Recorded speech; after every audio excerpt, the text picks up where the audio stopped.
In today's video, I'm going to show you how to save projects from CapCut on PC in just a few simple steps. If you finished editing and want to make sure your project is properly saved and exported, this tutorial will walk you through the exact process from start to finish.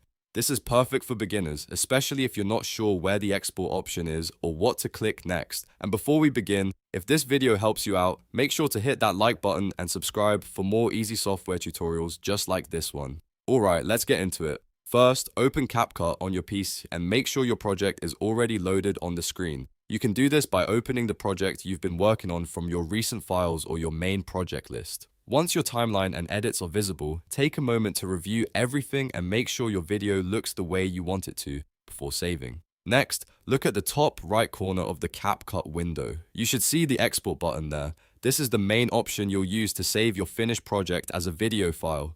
Go ahead and click Export. After you click it, CapCut will open the Export Settings window.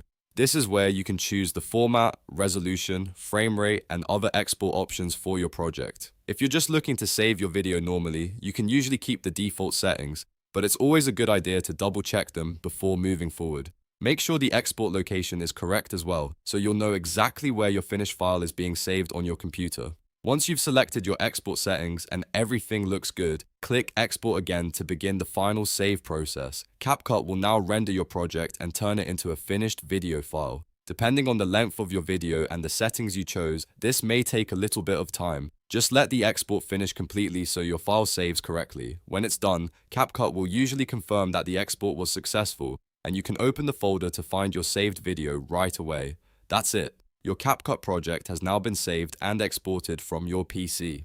If this tutorial helped you, don't forget to like, subscribe, and turn on notifications for more quick and easy how-to videos. Thanks for watching, and I'll see you in the next one.